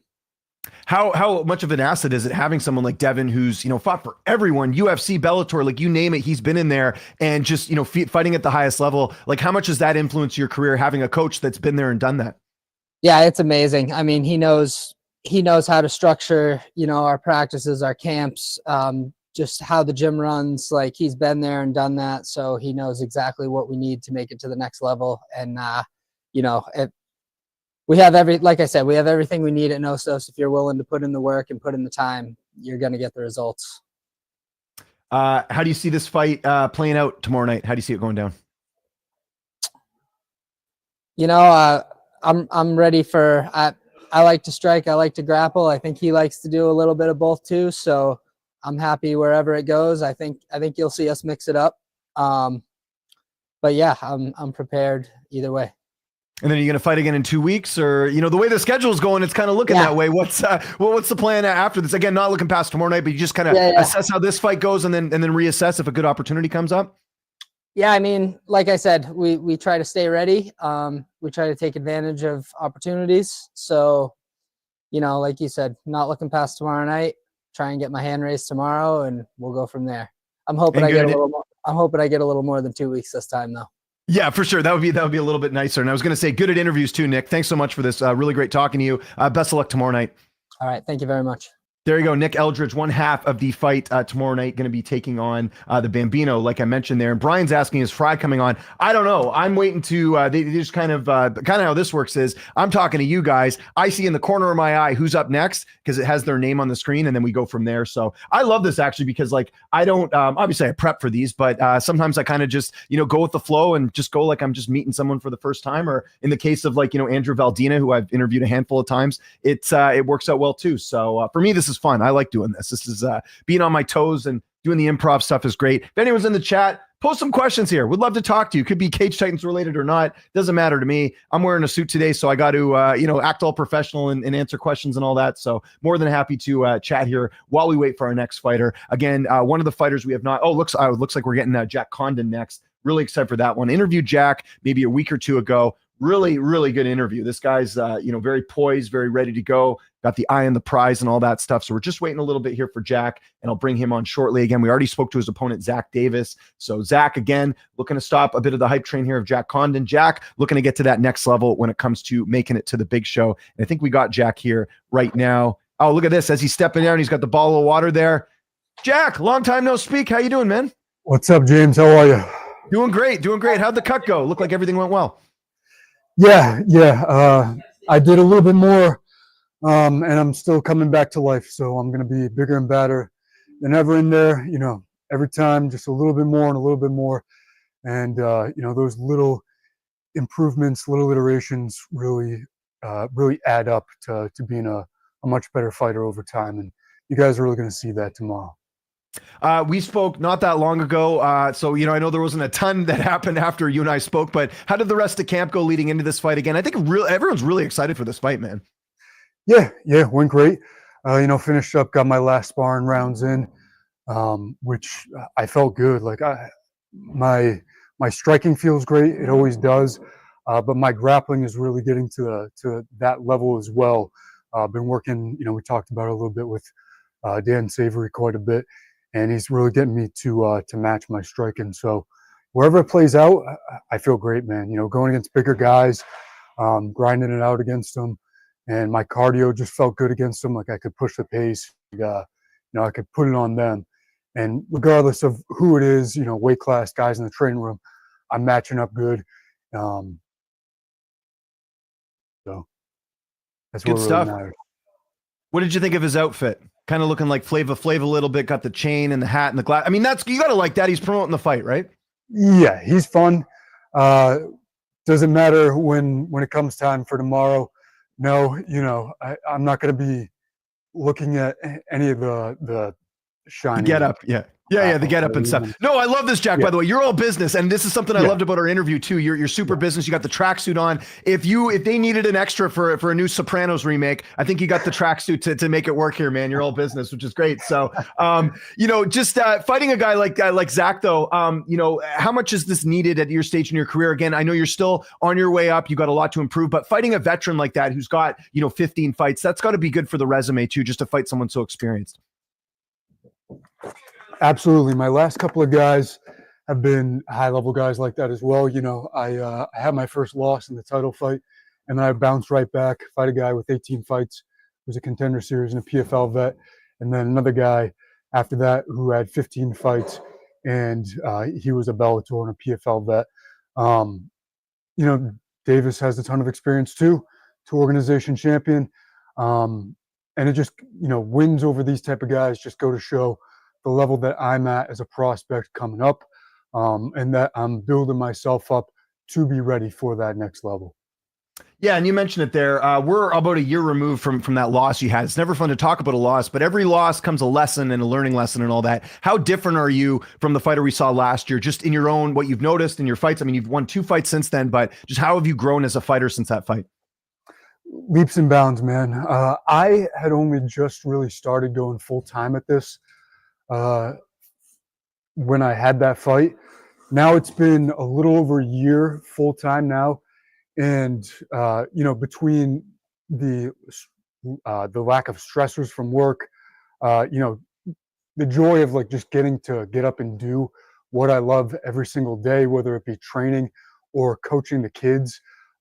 It's really good for your spirit, for your mental development, and always being in the game, and truly living that lifestyle. And then, I've just been able to train more, acquire more skills, get physically stronger. And with that comes more mental strength too. Like I have that confidence in myself, knowing my abilities. I took that loss. We've been working on a lot of grappling since that, and it still serves as a source of motivation. Whenever I find myself stuck in bottom mount position, it's like you better get out of this because you got finished here, and I don't let that go. So I keep that motivation, and it just keeps getting me better and better and better. And as I said before, a completely different fighter than I was a year ago. I took that adversity and then just turned it into motivation. Jack, this was great talking to you. If you want to watch our full interview, we have it over there on Spectation Sports, but always good talking to you again, man. I really appreciate the time, especially after weigh-ins. Looking forward to the fight tomorrow night. Thanks so much for joining me here, man. Thanks, James. There we go. Jack Condon, one half of the welterweight fight against Zach Davis. So we talked to Zach and to Jack as well. Brian, I told you the same thing as last time. I don't make the choices here. I'm here remotely. If I could run down to the Plymouth Memorial Hall and grab him, I absolutely would get him on here. So trust me, I love listening to the fans here and what you guys want. But yeah, I got to wait to see who they have next as far as who we're going to be talking to. Again, the one fighter we still haven't spoken to yet, don't know if we'll get her, is Hillary Rose, the other half of the strawweight title fight. So we're kind of waiting there. I just listen to what they tell me to do, and then I talk to whoever. But again, I want to go back to Jack Condon, just well-spoken guy. You see it there, very stoic, very all business. I think a really bright future for him in this sport. And again, a big fight for him tomorrow night against Zach Davis. And you talked about the growth there, having his first professional loss a year ago and how much better he's got. Part of that is him going full-time as opposed to being a part-time fighter. So there's a lot of stuff to kind of look forward to with this fight. And again, Jack's another guy, like I mentioned, like Ariana, like Andrew Valdina, where, an implication, a win here is really going to look good on the resume here. Again, that's sort of the catalyst. If you want to get to the next level, you fight one of those veteran fighters, you even get a finish, maybe, you go from there. That's usually a good sign of, going in the right direction. That's what the UFC is looking for. They're not only looking for finishes, but they're looking for fighters that have been battle tested. How many times do you see fighters get signed to the big show and they have one or two fights, and then after that, they're out and they can never get back? A lot of these fighters now, they're seeing the value of taking really tough fights and going in there and having really good opportunities. And again, one of the things I keep talking about with Cage Titans, the matchmaking's on point. You're not seeing squash matches. You're seeing fights that are competitive and prepares those fighters for the big stage here. Looks like we got Jacobo here coming up here in a second. Just waiting to see him get all hooked up here. Again, we already talked to his opponent, Cole Cameron. So if you don't know there, this fight getting put together fairly quickly. So that's really good to be joined here by Jacobo. So we'll talk to him in a second. I haven't talked to him before, much like his opponent, Cole Cameron. So we're really looking forward to that one. And we'll just wait for him to get on here in a second. And looks like we almost got him here. Just wait a second, guys. Again, if you have questions, guys, let me know in the chat, whether it's YouTube, Twitch, Twitter, doesn't matter. I'm here. I got lots of time. Happy to talk to you guys as well. Hope you guys are all having a great Friday. Hope everyone's getting ready for the weekend. Again, you got to be glued to Spectation Sports if you want to see what is going on with Cage Titans 71. I believe we have him here. Just waiting a second. Dramatic pause. We'll do that. I'll get another sip of my coffee here. It's where I am right now. It's only 9:30 in the morning here. So that's why people are wondering why I'm drinking coffee. It's because it's still, the morning time here. I know for the rest of you over on the East Coast, it is almost 12:30 here. And looks like we've got our man, Jacobo Poto, here on the program. Jacobo, how you doing, man? I'm doing well. How's Canada going? Canada's great, man. We're surviving. We just had an election a month or two ago, but I'm still here. Yeah. I can report that everything's going well. I got to ask you though, man, the blue hair, what's the inspiration for that, man? That looks awesome. Well, yeah, so it's My Little Pony inspired. Okay. I was going to say that or Sonic the Hedgehog. I'm a big fan of Sonic too. Oh yeah, I could see that. No, but I got the little cutie mark right here, shooting star. Oh, awesome. Okay, cool. Yeah. So I told the salon person, just make me My Little Pony. And the reason why, so I thought, for the longest time, I'm fighting this guy named Cole Cameron. And I looked up Cole Cameron, and all I could find was this horse trainer named Cole Cameron. So I've just this whole time, honestly, been under the disillusion I'm fighting some horse trainer. So I don't know, dude. I found out yesterday it's a different guy. So I'm like, whatever. There we go. Hey, listen, anything to sell a fight, man. I'm all board. I think it looks great too. If not, if people get confused or they don't know the reference, you can always just say you're Sonic the Hedgehog, man. That's been still popular these days. But Well, let's talk about this fight getting put together, man. How much notice did you get? Take me through how this all materialized with you fighting Cole Cameron this Saturday. I mean, I just found out I'm fighting him yesterday. Okay, there we go. Yeah. Okay, so were you hoping to fight? Like, I mean, obviously you weren't hoping to fight the next day type thing or a couple days ago, but were you hoping to fight around this time? I wanted to fight today, and I thought I was fighting some guy who didn't know how to fight, who just knew how to train horses. So I was just ready to go out there and show like. Okay, well, this is a bonus. This is a look better than beating a horse trainer, right? So. Yeah, I guess I'm fighting some guy who knows how to actually tussle. So.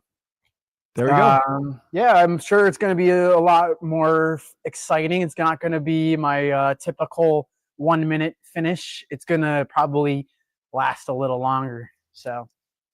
It'll be exciting. Good stuff. Yeah, I'd say so too. Again, last fight was in November on a 2-fight win streak heading into this one. Just how much are you riding off that momentum? I know, again, that was back in November, but you got to be feeling good about those last 2 performances.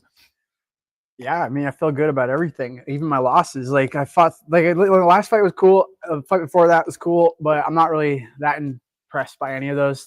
Honestly, the most fun I ever had in a fight was when I lost. So. Like riding a win, riding a loss, to me, it doesn't really matter. What happened in the past is the past. What happens now is the culmination of my training. Yeah, speaking of the past, irrelevant. Well, I see in your amateur career you fought Will Smith. Was it a similar situation to this Saturday where you thought you were fighting the guy from the Fresh Prince of Bel-Air? Yeah, and you showed 100%. Up and it wasn't him.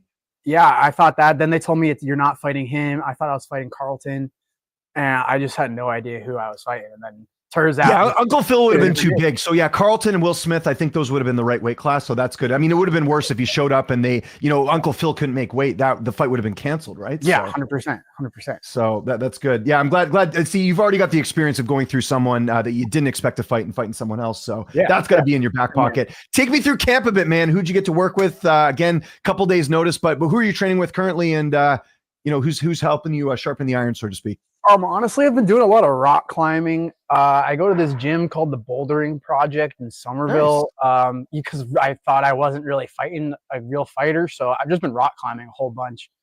A bit weird you do rock climbing for a horse guy, though. Wouldn't you want to go to the stables or something and, maybe lift some wood or something? That makes sense, but I don't think I need to learn how to ride a horse to fight in a cage. But Good I point, thought if I could just grab him and just move him around, he would be done. So I just gonna stick to the hobbies I'm pretty good at. Outside of that, I did a little jiu-jitsu MMA type stuff with Jeff Perez over at his gym, Back to Basics, and then work on my Muay Thai with this guy Jake Manini at his gym, SK Muay Thai in Stoughton, Mass. But I spend most of my time, seriously, on rock climbing. After practice, I just go straight to the rock climbing gym, hang out. Yeah. You got a lot of carabiners on you at all times? That seems like a thing if you're a rock climber. Yeah, I'm not really into the top rope stuff because that's. Oh, really? Okay. I like bouldering. I'm afraid of heights, so the just staying low to the ground, I like that. Okay, that makes sense. Yeah. I can respect that. How about the weight cut? This is a 35 fight, right? So you didn't even get a catch weight. It's all you had to make the 135. No, we did 140. It's a catch weight. Oh, you did 140. Okay, gotcha. Tapology, you got to fix your webpage. But that makes sense. So a little bit better not having to cut those extra 5 pounds. How did the cut go for you? It was fine. I mean, I was fully prepared to do 136. Truth be told, I got a little bigger, because I've been rock climbing a lot. I've gotten a lot stronger.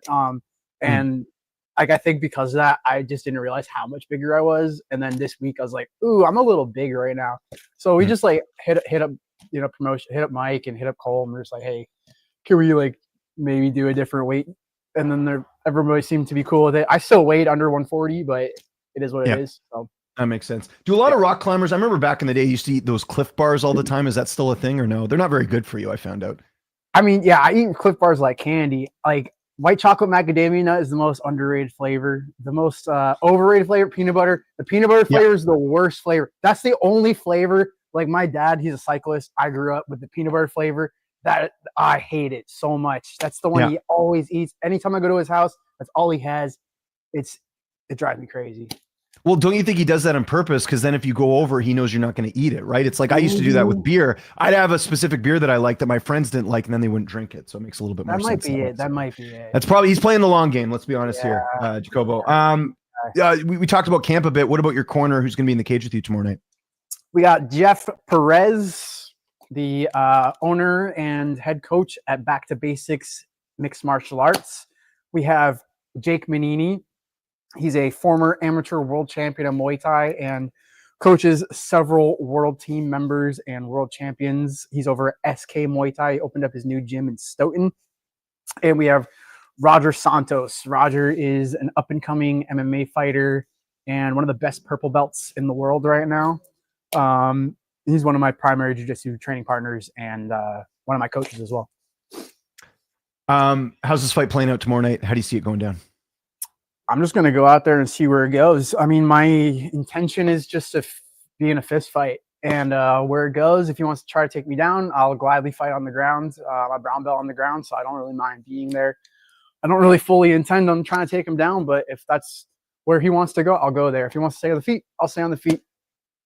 That's good. You could have done some horse references, like I was going to put him down tomorrow night, or I was going to, I know I could have, but you got me too much in the actual talking about things that I kind of. I know that's true. That's true. Yeah, I know. It's true. Good opportunity though. Good opportunity. And just before we go quickly, what's after this? What's the plan after this? Just see how the fight goes and then reassess, or do you have sort of a goal of how many fights you want this year? No, I do have plans actually. I honestly have plans.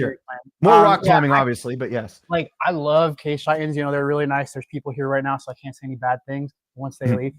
I fucking hate fighting in Plymouth, to be honest. Like, it's like the promotion's awesome. Like the Cage Titans is sick. Like I'm not gonna lie, they left the room, but I'll still say like Cage Titans is a great show. It's one of the best shows I've ever been a part of. Like they just treat you really well here. But I just don't love the fans, and I don't love the I don't know. There's a lot of drunks here, and I just don't like American culture that much. And I was in Japan recently, and I have a lot of friends out there. And I made like some connections with stuff there, and I really want to fight there. It's my dream, and I'm probably, if I do well, I want to hit up some promotions in Japan and try to set up a move over there. That's my goal. That's great. Or maybe we can do a Cage Titans Japan, and then you get the best of both worlds, right? Maybe get some rock climbing fans in the crowd too, right? Cool to leave the drunks. Yeah, elsewhere. That's good. Hey, thanks so much for doing this, man. We're looking forward to tomorrow night, big fight, and go enjoy the rest of your day, man. I appreciate it. Yeah. There we go. That's awesome. What a good interview that was. Jacobo Apito. I hope I'm saying that right. He didn't correct me, so I'm assuming that's how he say his last name. But fun interview there, man. This is what I like doing. And it looks like we're going to be getting Hillary Rose up here pretty soon, is what I'm told behind the scenes. That interview went a little bit longer, but we had fun. That's all that matters, Not just here to talk fighting. We're here to have a little bit of fun as well. So lots of stuff going on. Again, want to tune in tomorrow night, CT71 live on Spectation Sports, and going to be having Hillary Rose, I believe, up next. We already talked to her opponent, Ariana Melendez. Going to be talking to Hillary here shortly. Again, this is the CT71 pre-show, also called Live with Lynch. I like saying the CT71's preview show. It sounds really cool. And we're going to be joined here shortly by Hillary Rose. If anyone has any questions for Hillary, happy to get those through to you. And part of our co-main event tomorrow night against Ariana Melendez. Really big fight here. Just waiting for her to hop on. So, and anyone that have any questions in the meantime, please let me know. Happy to answer them for you here. Again, I don't just get dressed up for nothing on a Friday. Got to be coming here and talking to you guys as well. What do you guys got planned for the weekend? Aside from watching Cage Titans tomorrow night, what else you guys got going on? Getting nice weather. I'm assuming where most people are. And we're gonna see what's going on here. Should be getting Hillary here shortly, I believe. I was going to say Hillary's definitely changed a lot if it's the person I'm seeing in my screen right now. I don't think that's Hillary right now, but we're all good. We got an update here. There we go. She's just walking up here shortly, so we will be getting Hillary here shortly. Again, stack card tomorrow night. Let's go through it one more time. We got Andrew Valdina taking on Joe the Party, main event for the bantamweight title. Hillary Rose, Ariana Melendez fighting for the vacant strawweight championship. You don't want to miss that one. Big implications for that fight. Zach Davis and Jack Condon. We spoke to both of them here today. Big fight in the welterweight division. Jack 6-1, a win here. What could that do for his career? We'll have to find out. Also spoke to Jacobo Apito and Cole Cameron, bantamweight fight, actually 140-pound fight, I should say. That is a catchweight because that was a fight made on a couple days' notice. Phil Bambino taking on Nick Eldridge, another fun fight that was put together here pretty recently. So again, got to give props to the Cage Titans promotions where they're pulling out all the stops to get fights going on. I mean, how many times do we have cards and fights get canceled? But in Cage Titans, definitely make it a point of putting fights together, and just and shout out to the fighters as well. I mean, there's such a big MMA scene here that there is a lot of options, right? You don't have to worry about not being able to find opponents, which is one of the huge bonuses here. Just going to quickly check. Actually, I don't know. I got to check my screen here and see if we're getting Hillary. I don't know if we have her here. Hillary? No Hillary. We'll get her here in a second. Just waiting. I've had some lag on the stream, so sometimes fighters have been there and I haven't seen. So we'll have to wait a couple extra minutes here. But let me know what's on your mind, everyone. What are you guys getting up to on this Friday? After this, I'm going to be, I don't know what I'm going to do actually the rest of the day. Got a few things to do, MMA-wise. Going to get prepped for the weekend. Again, this is Live on Lynch. My name is James Lynch. You can follow me on Twitter, TikTok, Instagram, YouTube, at Lynch on Sports. I cover MMA full-time. And what time are the weigh-ins? The weigh-ins already took place. Unless you're talking, the weigh-ins already happened earlier this morning. As far as the, I don't know if they're doing ceremonials. I'll have to ask Mike here, but they've already weighed in. I know that for a fact. Officially, they've weighed in. So we'll have to wait for that. But as far as I know, everyone made weight. Haven't heard otherwise. If I do hear otherwise, I'll let you guys know. Shout out to Michael in the chat. If you're in the chat, please do not be a stranger. I want to hear what's on your mind. Again, sounds like we're getting Hillary Rose next. So if you guys have any questions for Hillary, we'll let you know. Let's peek in here again. Are we getting Hillary? We have not yet. We'll still wait, though. It's the power of doing this live. So what else is on your mind, everyone? What do you got planned for the weekend? Anyone doing anything exciting? I've got some coaching this weekend. And then coaching kids. My kid plays lacrosse and hockey. So I'll be doing a bit of that this weekend. Going to be watching Cage Titans. Going to be taking a weekend off from the UFC. Of course, UFC coming back next Saturday. Aaron Blanchfield, Macy Barber. Should be a fun event. So yeah, that's kind of what we're looking at for next weekend here.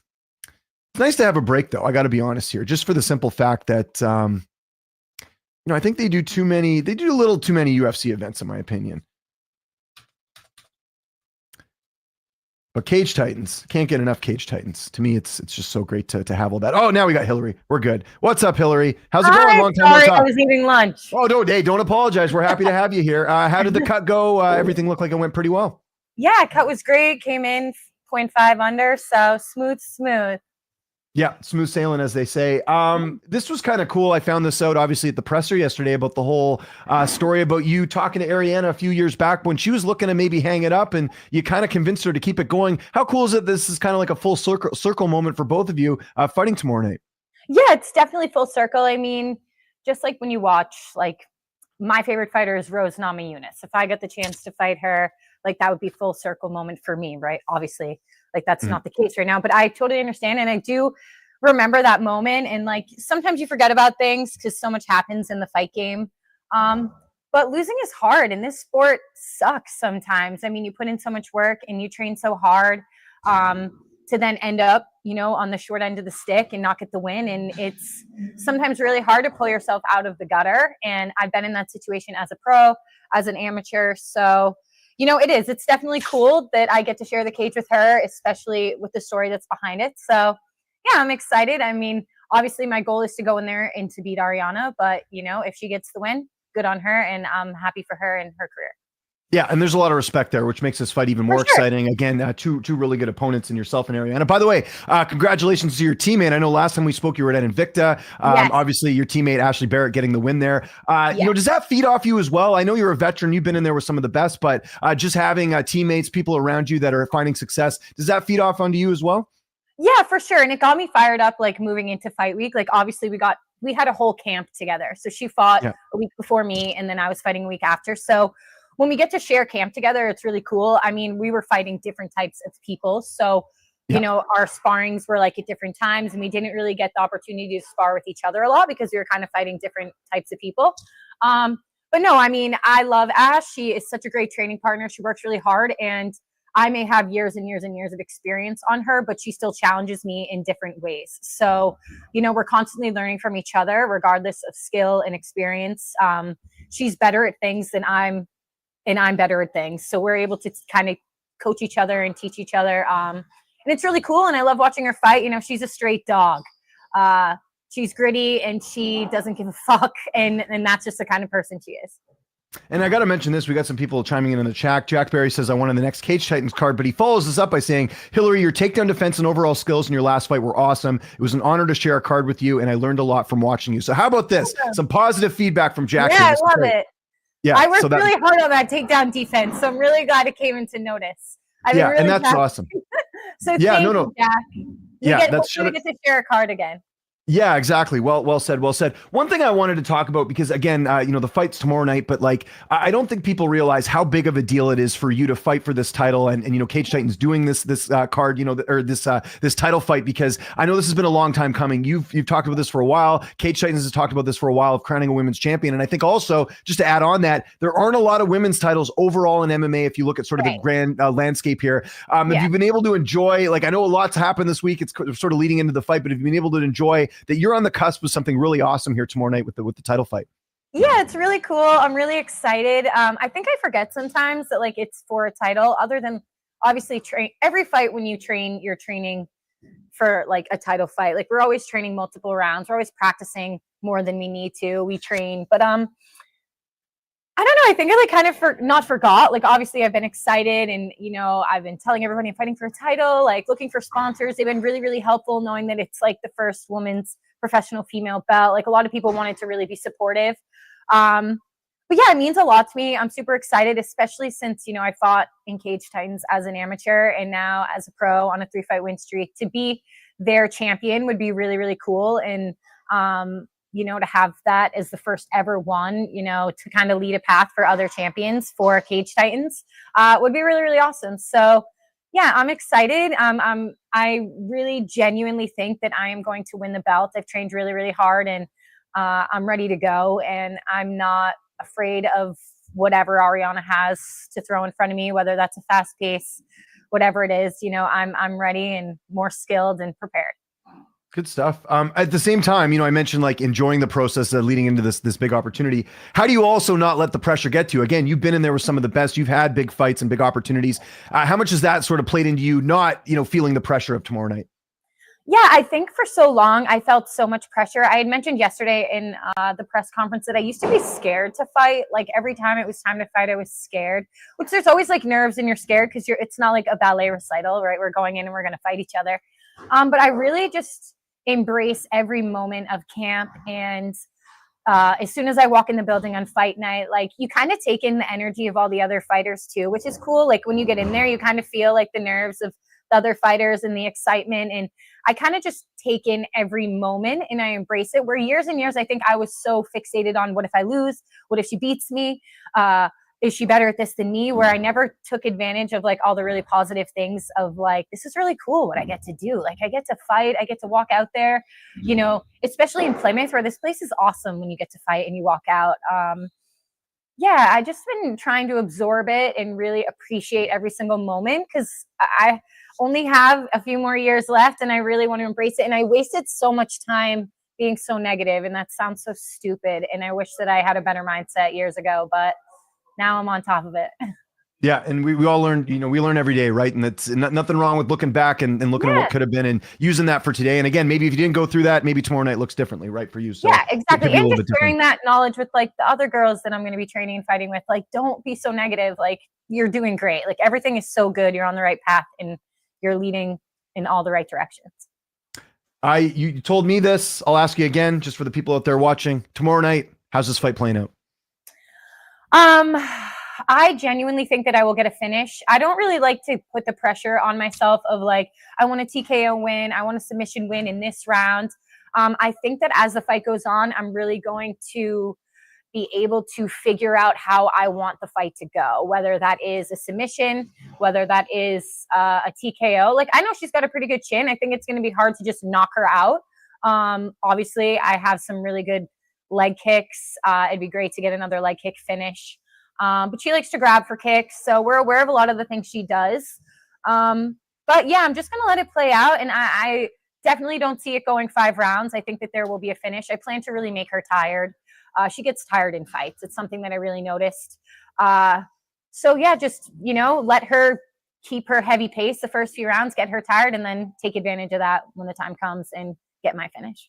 By the way, how good was the weight cut? You don't seem like you're drained at all after that thing. You're talking to me like you did last week. So I got to get that's a veteran experience right there. Well, my last fight was at 105. So this was 115. So I feel pretty good. It was a relatively good cut. I mean, no cut is easy. It's always like, when you stop drinking water and you're like, shit.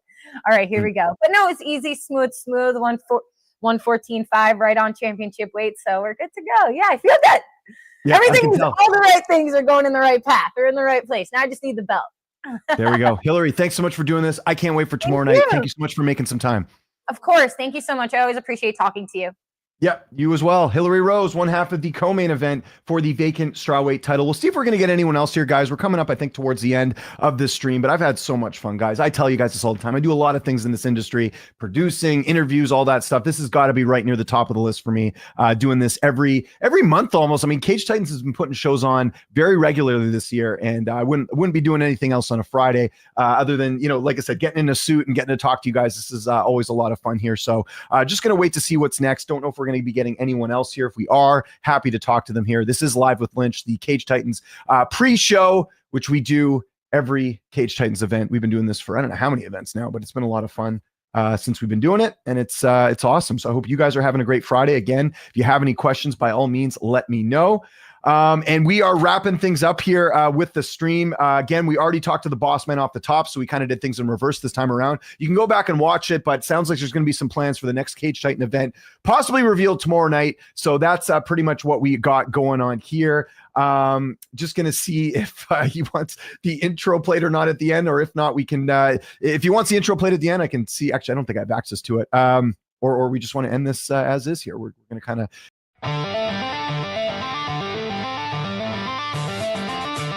Party continues. The party's the best. Undefeated in New England. Come get me. This is my house. I'm not chasing belts, I'm chasing skulls. Whoever's next, man, I'm coming for the head. I'm taking it clean off like I just did 3 times in a row. Let's gladiator season every fucking month. Let's go. I would like to fight for a Cage Titans female belt. They do not have any professional female champions in this organization, and I think after being on a 3-fight win streak, I deserve that title shot.